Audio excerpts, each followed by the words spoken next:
malam menyelimuti desa Yosorejo, dingin dan kelam, seperti mengetahui rahasia yang kusimpan. Aku berdiri di rel kereta tua ini, tempat sepedaku hancur, tempat hidupku direnggut. Angin membawa bau tanah basah, tapi aku hanya merasakan darah yang mengalir dari wajahku yang pecah. Rongga mataku kosong, tapi aku masih bisa melihat bayang-bayangmu, kau yang lewat di sini malam ini. Aku Indah, gadis kecil yang mereka bilang mati tersambar kereta. Tapi itu bukan kecelakaan. Seseorang mencuri, mataku mencuri jiwaku untuk ritual gelap. Aku menangis tapi tak ada suara. Aku meraih, tapi tanganku hanya udara. Kau mendengar bisikku, bukan? Tolong, cari mataku. Kau akan membantuku, kan? Atau kau akan berlari seperti mereka semua, meninggalkanku di kegelapan ini?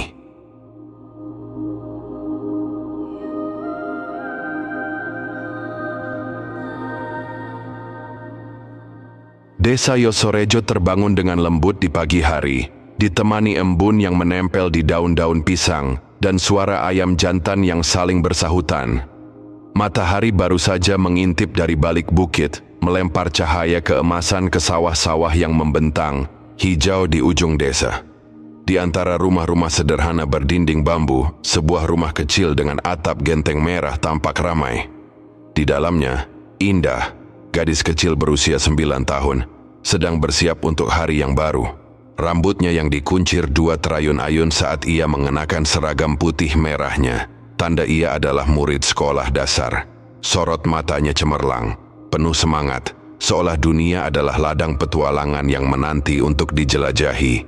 Indah, cepat, sarapan, nanti telat ke sekolah, seru ibunya Siti dari dapur. Bau nasi goreng dengan telur dan sedikit kecap menguar, menggoda hidung. Siti, seorang pedagang sayur di pasar desa, selalu bangun sebelum fajar untuk menyiapkan kebutuhan keluarga. Wajahnya yang lelah tak pernah menghapus senyumnya saat melihat Indah. "Aku sudah siap, Bu," jawab Indah riang. Ia melompat ke meja kecil di ruang tengah. Tempat sepiring nasi goreng dan segelas teh manis sudah menunggu. Di sampingnya, Samsuri, ayahnya, sedang menyerut sepotong kayu dengan pisau ukir. Tangan-tangannya yang kasar dan penuh kapalan bergerak, lincah, membentuk pola-pola indah yang akan jadi hiasan pintu rumah tetangga. Samsuri adalah tukang kayu terbaik di Yosorejo, meski penghasilannya tak seberapa. Ia mengangkat kepala, menatap Indah dengan kebanggaan yang tak terucap. "Jangan lupa bawa bekal ya, dan hati-hati di jalan," kata Samsuri. Suaranya lembut tapi tegas. Indah mengangguk cepat, mulutnya penuh nasi. "Pasti ya, aku kan selalu nomor 1, harus sampai sekolah tepat waktu." Ia tersenyum lebar, memperlihatkan gigi-giginya yang rapi. Samsuri tersenyum kecil, tapi di matanya ada sedikit kekhawatiran yang tak ia ungkapkan. Indah memang istimewa. Di sekolah dasar Yosorejo, ia selalu jadi bintang. Nilai ujiannya tak pernah kurang dari sempurna, dan gurunya Pak Budi sering memuji kecerdasannya di depan kelas. "Indah ini, kalau besar pasti jadi dokter atau insinyur," kata Pak Budi suatu hari, membuat Indah tersipu. Tapi di balik kecerdasannya, Indah adalah anak yang sederhana. Ia suka bermain di sawah, mengejar capung, atau mengayuh sepeda tuanya di jalanan desa yang berdebu. Sepeda itu, warisan dari kakak sepupu yang sudah pindah ke kota, adalah harta Indah yang paling berharga. Meski catnya sudah mengelupas dan rodanya sedikit oleng, Indah tak pernah mengeluh. Baginya, sepeda itu adalah sayap yang membawanya menjelajahi dunia. Pagi itu, seperti biasa, Indah berpamitan dengan ciuman di pipi ibunya dan pelukan singkat untuk ayahnya. "Aku berangkat, ya," serunya, lalu melompat ke sepedanya yang terparkir di halaman. Ia mengayuh dengan penuh semangat melewati tetangga yang menyapa, "Indah, jangan ngebut, nanti jatuh." Ia hanya tertawa, suaranya nyaring seperti lonceng kecil. Jalanan desa yang berliku membawanya melewati sawah, warung kecil di pinggir jalan, dan akhirnya menuju rel kereta tua yang memisahkan desa dengan sekolahnya. Rel kereta itu adalah bagian Dari kehidupan Yosorejo, tapi juga sumber cerita-cerita kelam. Tak ada palang pintu, hanya tanda kayu usang yang nyaris tak terbaca. Orang-orang desa sering berbisik tentang rel itu, terutama saat malam tiba. Katanya, dulu ada anak kecil yang tertabrak kereta di sana, dan arwahnya masih berkeliaran, mencari sesuatu yang hilang. Indah pernah mendengar cerita itu dari teman-temannya di sekolah, tapi ia hanya tertawa. Itu cuma dongeng. Baginya, rel itu hanyalah jalan pintas menuju sekolah, tempat ia bisa membaca buku-buku baru di perpustakaan kecil. Namun, di balik kedamaian desa, ada bayang-bayang yang tak semua orang perhatikan. Di ujung Yosorejo, di rumah besar bercat putih, tinggal Pak Mizan, juragan beras yang kaya mendadak. Dulu, ia hanyalah pedagang kecil. Tapi dalam waktu beberapa tahun, ia punya gudang besar, mobil baru, dan sawah yang luas. Warga sering bergunjing, kok bisa ya Mizan tiba-tiba kaya? Apa dia pakai pesugihan? Tapi bisik-bisik itu cepat reda, karena tak ada yang berani menyinggung Pak Mizan. Ia dikenal baik hati, sering membagi beras gratis untuk warga miskin. Tapi ada sesuatu di matanya. Sorot dingin yang membuat orang tak nyaman menatapnya terlalu lama. Hari itu Indah tiba di sekolah dengan wajah cerah. Ia duduk di bangku depan mendengarkan pelajaran dengan penuh perhatian. Saat istirahat ia berlari ke perpustakaan, meminjam buku tentang bintang-bintang. "Aku mau jadi astronot, Bu." "Guru," katanya pada Ibu Sari, pustakawan sekolah. Ibu Sari tersenyum tapi ada sedikit kesedihan di matanya. "Kau pasti bisa, Indah, tapi hati-hati di jalan ya. Jangan buru-buru di rel itu." Indah mengangguk tapi pikirannya sudah melayang ke buku di tangannya. Sore menjelang bel pulang sekolah berbunyi. Indah mengayuh sepedanya kembali bernyanyi kecil sambil menikmati angin sepoi yang membelai wajahnya. Rel kereta itu menanti di depan seperti biasa. Hanya beberapa menit lagi menuju rumah. Ia tak tahu hari itu akan jadi hari terakhirnya melihat dunia dengan matanya yang cemerlang. Di kejauhan, suara kereta Argo Wilis mulai menggema. Tapi Indah terlalu asyik dengan lagunya untuk menyadari desa Yosorejo yang tampak damai menyimpan rahasia kelam yang akan segera mengubah segalanya. Sore itu, langit Yosorejo mulai memerah, seolah matahari enggan meninggalkan desa yang damai. Angin membawa aroma tanah basah dari sawah, bercampur dengan bau asap dari dapur-dapur warga yang mulai menyiapkan makan malam. Indah, dengan seragam putih merahnya yang sedikit berdebu, mengayuh sepeda tuanya dengan riang. Buku tentang bintang-bintang yang ia pinjam dari perpustakaan terselip di tas ranselnya, dan ia tak sabar untuk membacanya malam ini. Di kepalanya, ia membayangkan menjadi astronot, melayang di antara bintang-bintang, jauh dari desa kecil ini. Ia bersenandung kecil, lagu anak-anak yang sering dinyanyikan ibunya saat menidurkannya dulu. Suaranya lembut, nyaris tenggelam oleh derit roda sepeda yang sudah usang. Jalanan desa yang berdebu membawanya mendekati rel kereta tua, jalur pintas yang selalu ia lalui pulang pergi ke sekolah. Rel itu terbentang sepi, tanpa palang pintu, hanya ditandai papan kayu lapuk yang bertuliskan awas kereta dalam cat merah yang sudah memudar. Pohon-pohon beringin besar di sisi rel menjulang tinggi, daun-daunnya bergoyang pelan, seolah berbisik tentang rahasia yang tak pernah diucapkan.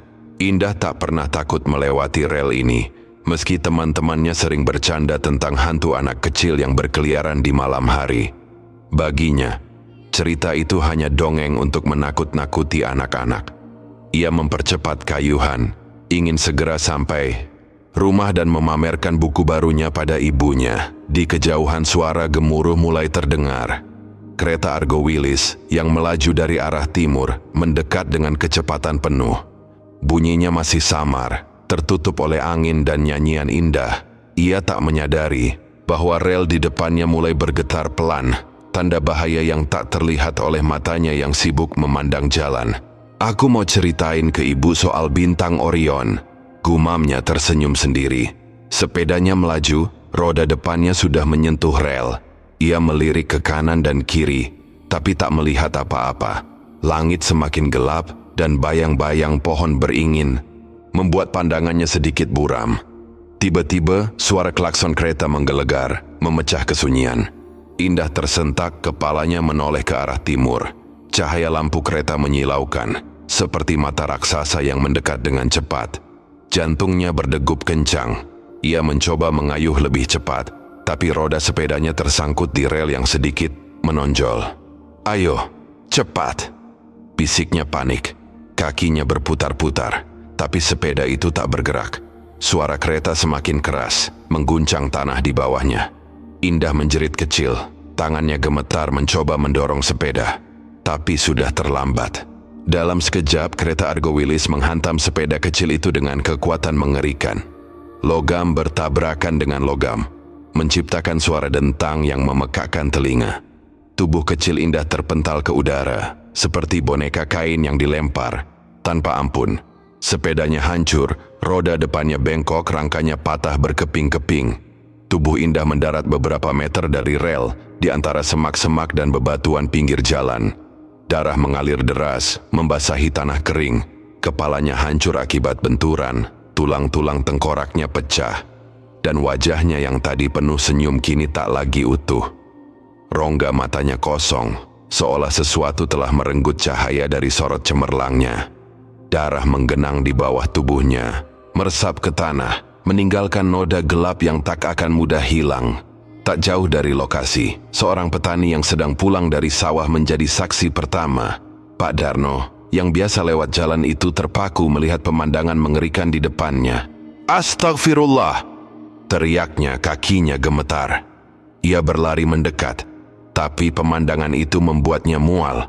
Tangannya menutup mulut. Tubuh kecil Indah tergeletak tak bergerak. Seragamnya robek dan berlumur darah. Ia berlari ke desa, berteriak minta tolong. Suaranya parau penuh kepanikan. Warga mulai berdatangan, beberapa menjerit, beberapa menangis. Ibu RT yang rumahnya tak jauh dari rel berlari dengan napas tersengal. "Itu Indah, anaknya Samsuri." Suaranya pecah, matanya penuh air mata. Kabar itu menyebar cepat, seperti api yang melahap rumput kering. Siti, yang sedang menyiapkan makan malam di rumah, mendengar teriakan tetangga. Panci di tangannya jatuh, berderit di lantai tanah. "Indah! Indahku!" Ia berlari keluar, kain di pinggangnya masih terikat, wajahnya pucat. Samsuri, yang sedang menyelesaikan ukiran di halaman, menjatuhkan pisaunya begitu mendengar nama anaknya disebut. Ia berlari mengikuti Siti, hatinya dipenuhi firasat buruk. Ketika mereka sampai di rel, pemandangan itu menghancurkan mereka. Siti jatuh tersungkur, menjerit hingga suaranya hilang. Tangannya mencakar tanah bercampur darah anaknya. "Indah, bangun nak, ibu di sini." Samsuri berdiri membeku, matanya tak berkedip menatap tubuh anaknya yang tak lagi utuh. Ia pingsan, jatuh ke tanah dengan suara berat, seolah jiwanya ikut runtuh.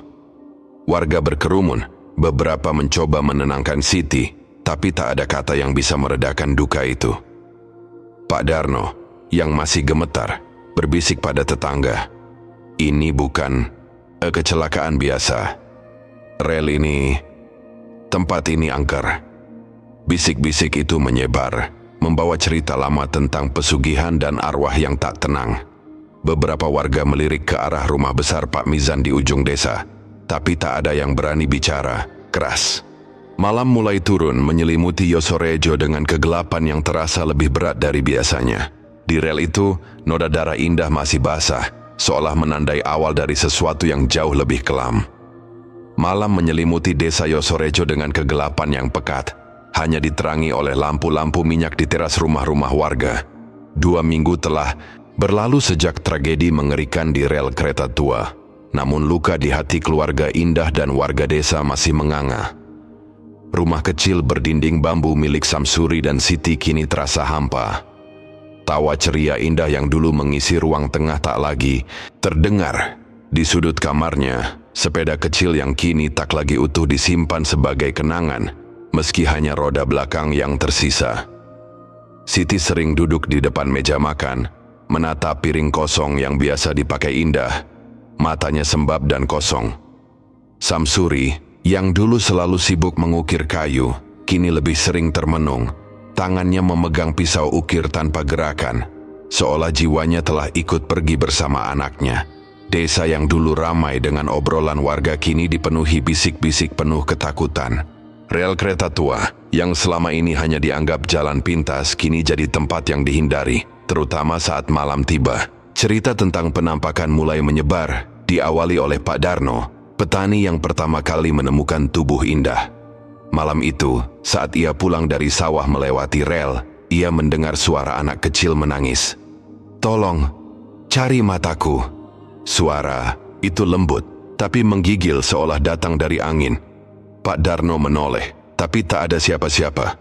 Hanya bayang-bayang pohon beringin yang bergoyang di bawah sinar bulan. Ia mempercepat langkah, jantungnya berdegup kencang, dan bersumpah tak akan lewat rel itu lagi di malam hari. Cerita Pak Darno menyebar cepat, warga lain mulai melaporkan pengalaman serupa. Embok Sari, penjual jamu yang sering pulang larut, bersumpah melihat sosok kecil berdiri di tengah rel, mengenakan seragam putih merah yang robek. Wajah sosok itu hancur, dengan rongga mata kosong yang mengeluarkan cairan gelap. "Tolong, mataku hilang," bisik sosok itu, suaranya menusuk tulang. Mbok Sari menjerit dan berlari pulang, meninggalkan bakul jamunya di pinggir jalan. Pagi harinya, ketika ia kembali untuk mengambil bakul, ia menemukan noda darah segar di tempat ia melihat sosok itu, meski rel itu sudah dibersihkan setelah kecelakaan Indah. "Itu arwah Indah," katanya pada tetangga, tangannya gemetar. Dia belum tenang. Ketakutan merayap di Yosorejo. Warga mulai menghindari rel itu setelah matahari terbenam. Anak-anak dilarang bermain di dekatnya, dan para pedagang yang biasa lewat jalan itu memilih rute memutar meski lebih jauh. Namun, penampakan tak berhenti. Malam demi malam sosok Indah muncul, selalu di rel yang sama, selalu dengan bisikan yang sama. "Tolong, cari mataku." Beberapa warga yang nekat lewat malam hari mengaku merasakan hawa dingin yang tak wajar, seolah ada yang mengintip dari kegelapan. Ada yang bilang mereka mendengar suara sepeda berderit, tapi ketika menoleh, hanya ada kehampaan. Samsuri yang mendengar cerita-cerita ini dari tetangga, awalnya tak percaya. "Itu cuma omong kosong," bentaknya suatu malam ketika Pak RT datang untuk menghiburnya. Tapi di balik nada kerasnya, ada keraguan yang mulai menggerogoti. Ia sering bermimpi tentang Indah, berdiri di rel dengan wajah hancur, tangannya meraih-raih ke arahnya. "Ayah, kenapa aku di sini? Cari mataku ya." Suara itu begitu nyata, membuat Samsuri terbangun dengan keringat dingin. Ia tak pernah menceritakan mimpinya pada Siti, tak ingin menambah beban istrinya yang sudah rapuh. Tapi mimpi itu dan bisik-bisik warga membuatnya mulai bertanya, apakah kematian Indah benar-benar kecelakaan? Suatu malam, Samsuri tak tahan lagi. Ia mengambil senter tua dan berjalan menuju rel, meski Siti memohon agar ia tak pergi. "Aku harus tahu, Ti. Aku harus lihat sendiri," katanya, suaranya bergetar. Malam itu dingin, kabut tipis menyelimuti desa. Ketika ia sampai di rel, hawa sejuk berubah menjadi dingin yang menusuk tulang. Ia mengarahkan senter ke rel, cahayanya memantul pada logam yang berkarat. Tiba-tiba ia mendengar suara samar, derit roda sepeda. Jantungnya berdegup kencang. "Indah," panggilnya pelan. Suaranya nyaris tenggelam oleh angin. Tak ada jawaban, tapi langkahnya terhenti ketika ia melihat sesuatu di ujung rel. Sosok kecil dengan seragam robek berdiri membelakanginya. Rambutnya dikuncir dua, tapi kepalanya tak utuh. Samsuri menjatuhkan senter, tangannya gemetar. Sosok itu perlahan menoleh, memperlihatkan rongga mata kosong yang mengeluarkan cairan hitam. "Ayah, tolong cari mataku." Suara itu, suara Indah, tapi penuh keputusasaan. Samsuri menjerit, berlari pulang tanpa menoleh lagi. Hatinya hancur oleh ketakutan dan duka. Keesokan harinya, Samsuri mulai menyelidiki. Ia bertanya pada warga, mencoba menggali informasi tentang rel itu. Beberapa warga berbisik tentang Pak Mizan, juragan beras yang kini jarang keluar rumah. Dia sering ke rel itu malam-malam sebelum Indah mati, kata Pak Darno dengan nada pelan, takut didengar orang lain. Aku pernah lihat dia bawa karung aneh, kayak ada sesuatu yang bergerak di dalam. Samsuri mendengarkan dengan mata menyipit, amarah mulai menyala di dadanya. Ia teringat sorot mata Pak Mizan yang dingin, senyumnya yang tak pernah tulus. Apakah ada hubungan antara kekayaan mendadak Pak Mizan dan kematian anaknya?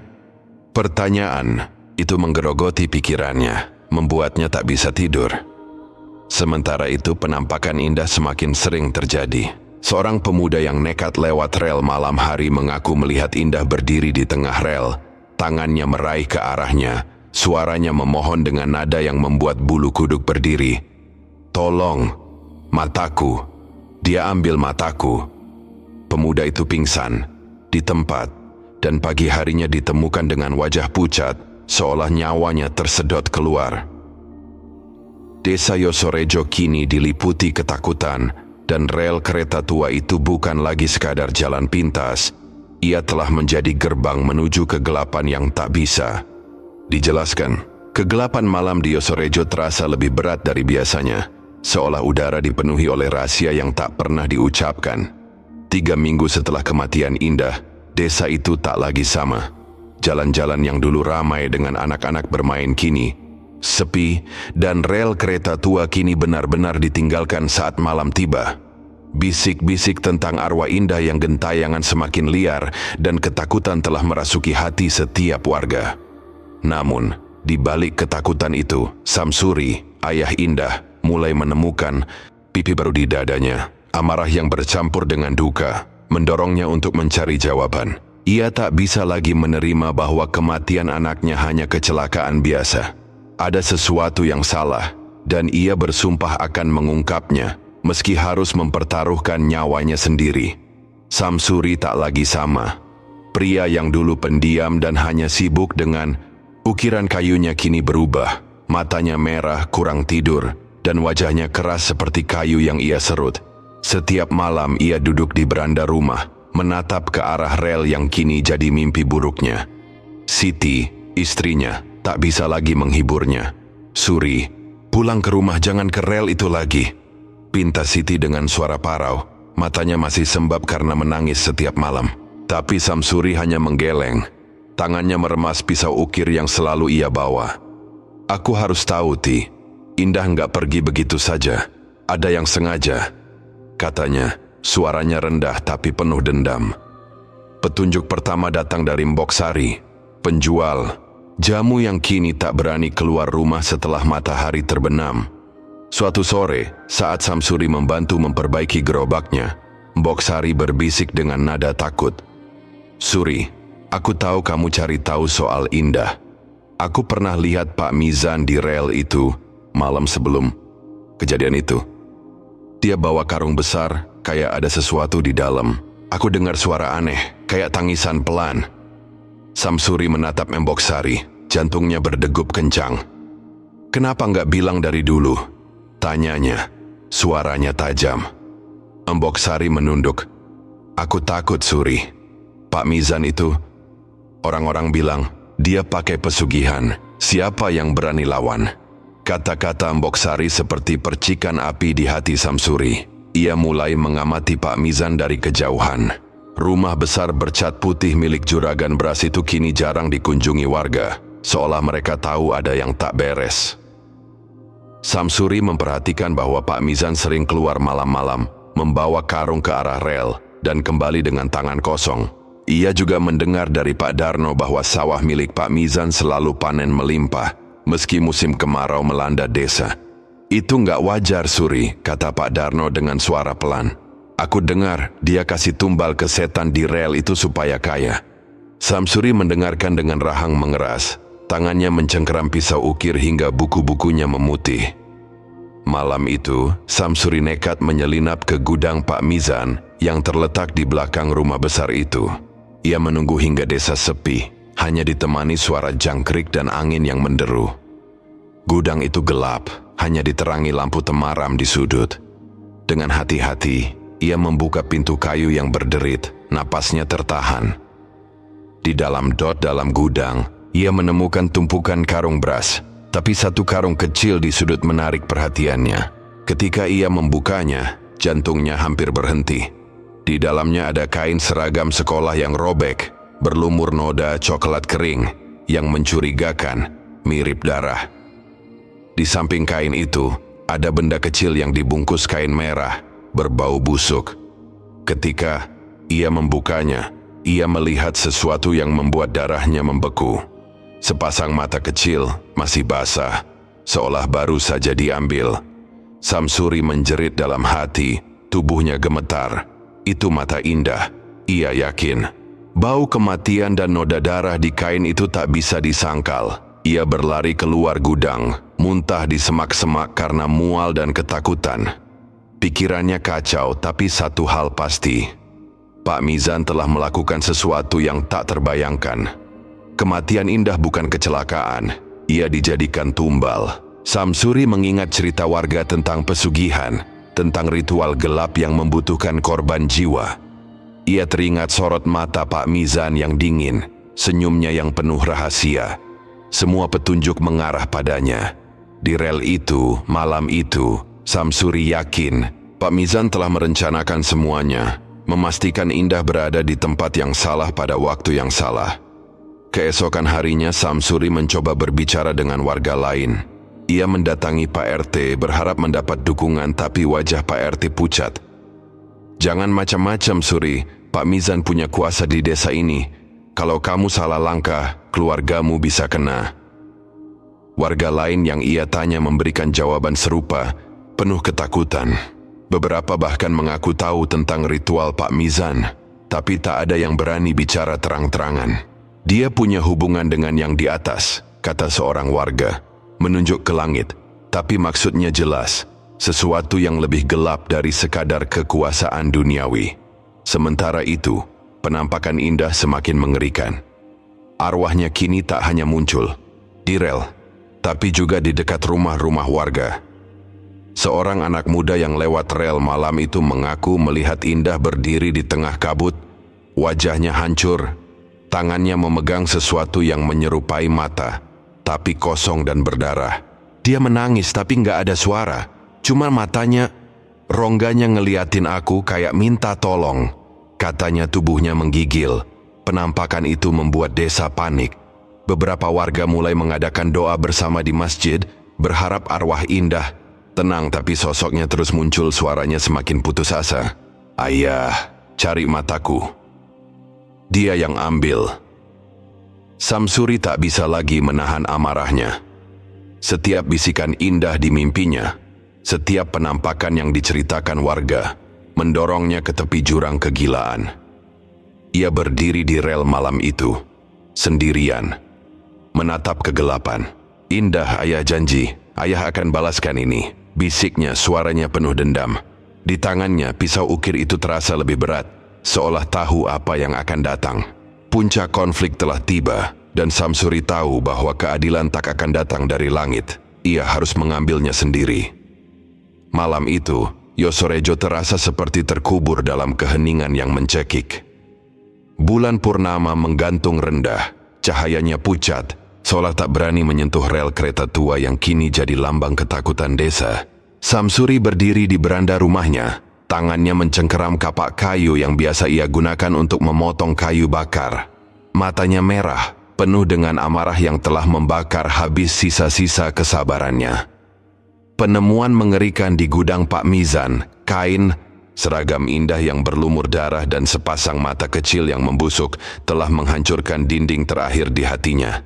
Indah anaknya bukan hanya korban kecelakaan, ia dijadikan tumbal, direnggut hidupnya untuk kekayaan seorang monster.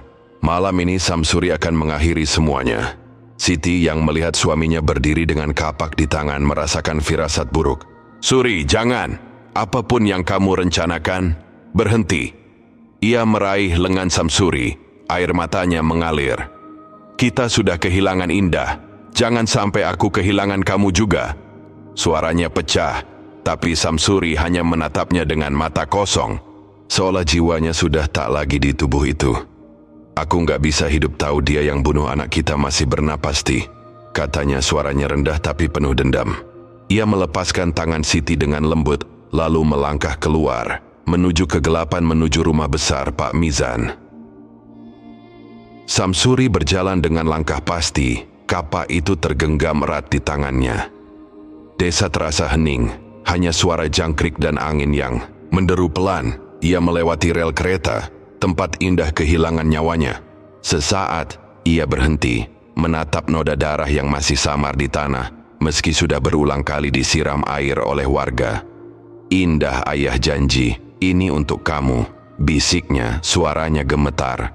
Di kejauhan, ia mendengar suara samar, derit roda sepeda, dan tangisan pelan.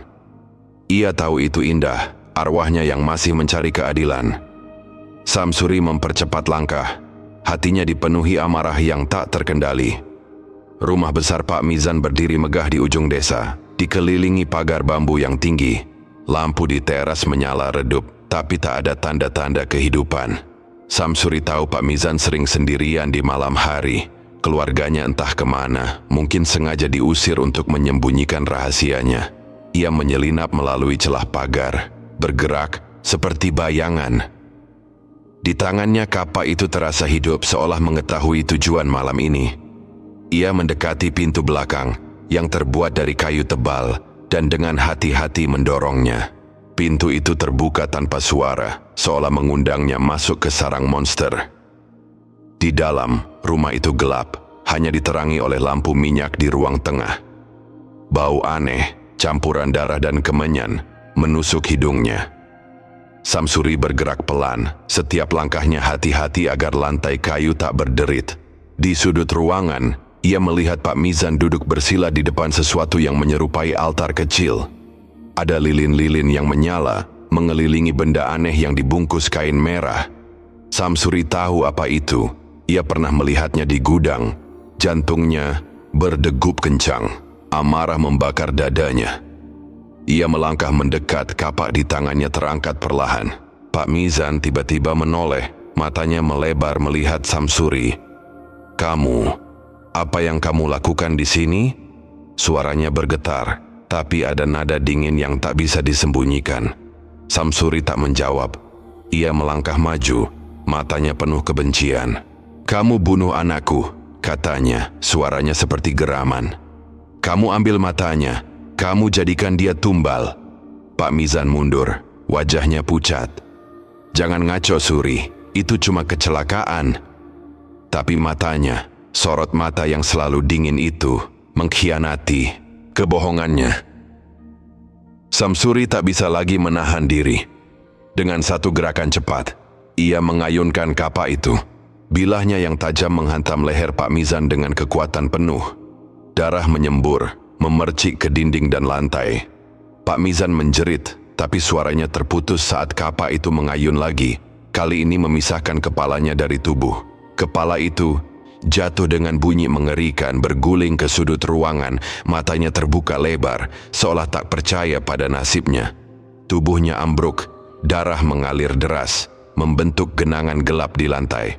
Samsuri berdiri di atasnya, napasnya tersengal, kapak di tangannya masih meneteskan darah. "Ini untuk Indah," bisiknya, suaranya penuh kepuasan yang kelam. Malam itu desa terbangun oleh jeritan dari rumah Pak Mizan. Warga berlari keluar, beberapa membawa obor, dan menemukan pemandangan mengerikan.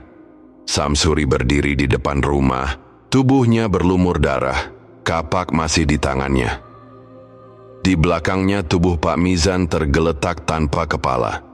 Beberapa warga menjerit, beberapa mundur ketakutan, tapi ada juga yang menatap Samsuri dengan pandangan aneh, campuran kagum dan takut. "Dia bunuh anakku," kata Samsuri, suaranya datar. "Dia pantas mati." Tak ada yang berani menjawab. Pak RT yang tiba di lokasi hanya menggeleng. "Ya Tuhan, apa yang sudah kamu lakukan, Suri?" Malam itu, di rel kereta tua, sesuatu berubah. Warga yang nekat lewat melaporkan melihat sosok Indah lagi, tapi kali ini berbeda. Ia berdiri di tengah rel, seragamnya masih robek, wajahnya hancur, tapi tangisannya tak lagi putus asa. "Ayah, terima kasih," bisiknya, suaranya lembut hampir damai. Namun ia masih memohon, "Tapi mataku, cari mataku." Sosok itu lenyap ke dalam kabut, meninggalkan warga yang melihatnya gemetar. Arwah Indah belum sepenuhnya tenang, seolah ada yang masih mengikatnya pada rel itu.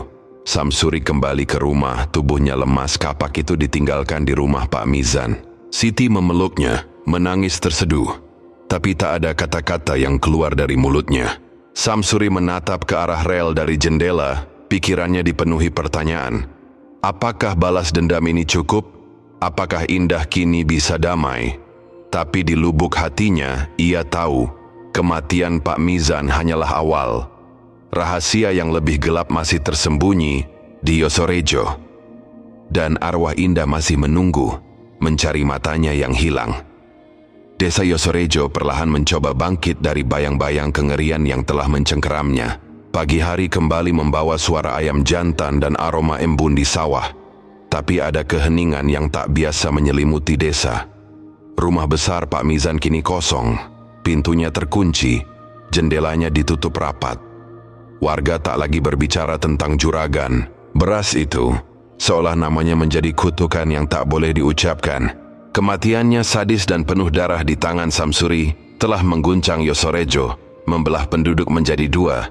Mereka yang diam-diam mendukung tindakan Samsuri dan mereka yang takut akan kutukan yang mungkin mengintai setelahnya. Tapi di balik semua itu, rel kereta tua tetap berdiri, menyimpan rahasia yang belum sepenuhnya terungkap. Samsuri duduk di beranda rumahnya, menatap ke kejauhan dengan mata kosong.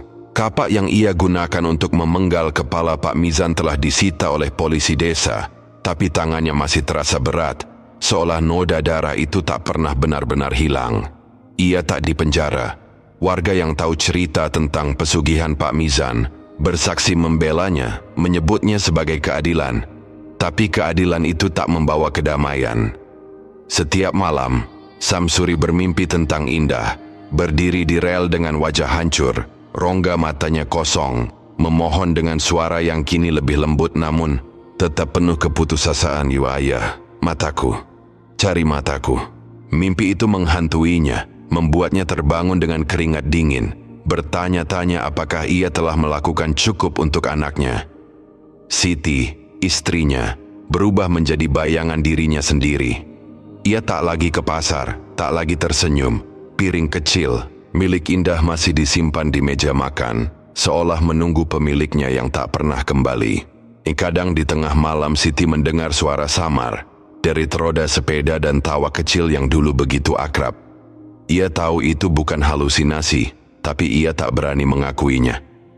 "Indah masih di sini, Suri," bisiknya suatu malam, tangannya memegang tangan suaminya. Samsuri hanya mengangguk, tak mampu menjawab. Ia tahu arwah Indah belum tenang, dan itu membebani jiwanya seperti batu besar. Warga Yosorejo mulai kembali ke rutinitas, tapi rel kereta tua kini benar-benar ditinggalkan. Tak ada lagi yang berani melintas setelah matahari terbenam. Penampakan Indah masih terjadi meski lebih jarang. Seorang pedagang keliling yang terpaksa lewat rel di malam hari bersumpah melihat sosok kecil di kejauhan, berdiri di tengah rel dengan seragam robek. "Tolong, mataku," bisik sosok itu, tapi kali ini suaranya lebih pelan, hampir seperti doa. Pedagang itu berlari tanpa menoleh, dan keesokan harinya ia jatuh sakit. Demam tinggi dengan mimpi buruk tentang rongga mata kosong yang menatapnya. Cerita itu menyebar, memperkuat ketakutan bahwa arwah Indah masih terikat pada rel itu, mencari sesuatu yang tak pernah ditemukan.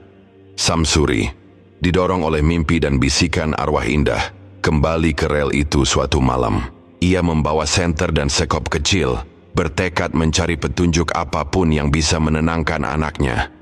Di bawah cahaya bulan, ia menggali tanah di sekitar rel, di tempat Indah dulu terpental. Tangannya gemetar, tapi ia terus menggali, berharap menemukan sesuatu.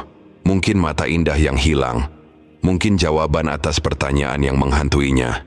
Tapi setelah berjam-jam, ia hanya menemukan tanah dan batu. Kecewa, ia duduk di sisi rel, menatap kegelapan. Indah, apalagi yang harus ayah lakukan? Bisiknya, suaranya pecah. Angin bertiup pelan, membawa suara samar, derit roda sepeda. Samsuri menoleh, tapi tak ada apa-apa. Hanya bayang-bayang pohon beringin yang bergoyang, seolah mengejeknya. Desa Yosorejo di permukaan tampak mulai pulih. Sawah kembali hijau, anak-anak mulai bermain di lapangan, dan pasar ramai lagi dengan suara tawar-menawar. Tapi di malam yang sunyi ketika angin berhenti bertiup dan kabut menyelimuti rel kereta tua, bisikan itu masih terdengar. "Tolong, mataku." Suara itu lembut, hampir tak terdengar, tapi cukup untuk membuat bulu kuduk berdiri. Beberapa warga percaya bahwa kematian Pak Mizan telah memutus rantai pesugihan. Tapi yang lain berbisik bahwa ritual itu mungkin lebih dalam, melibatkan kekuatan yang tak mereka pahami. Mata Indah yang hilang dalam kegelapan tetap menjadi misteri. Apakah mereka benar-benar diambil untuk ritual, atau apakah ada rahasia lain yang terkubur bersama tubuh Pak Mizan? Samsuri dan Siti hidup dengan luka yang tak pernah sembuh. Rumah mereka kini sepi, hanya diisi oleh kenangan tentang tawa Indah dan derit sepedanya. Samsuri masih mengukir kayu, tapi tangannya tak lagi lincah seperti dulu. Setiap goresan pisau seolah mengingatkannya pada kapak yang memenggal kepala Pak Mizan, dan pada janjinya kepada Indah yang belum terpenuhi. Di malam-malam tertentu ketika ia duduk di beranda, ia masih mendengar bisikan itu, samar namun jelas. "Ayah, mataku." Ia menutup mata, berdoa agar anaknya menemukan kedamaian. Tapi di lubuk hatinya, ia tahu, Yosorejo tak akan pernah benar-benar lepas dari bayang-bayang rel itu. Di ujung desa, rel kereta tua tetap berdiri, berkarat dan sunyi. Pohon beringin di sisinya terus bergoyang, daun-daunnya berbisik tentang rahasia yang tak pernah terucap. Dan di malam yang kelam, ketika kabut tebal menyelimuti tanah, sosok kecil dengan seragam robek masih terlihat, berdiri di tengah rel, mencari sesuatu yang hilang.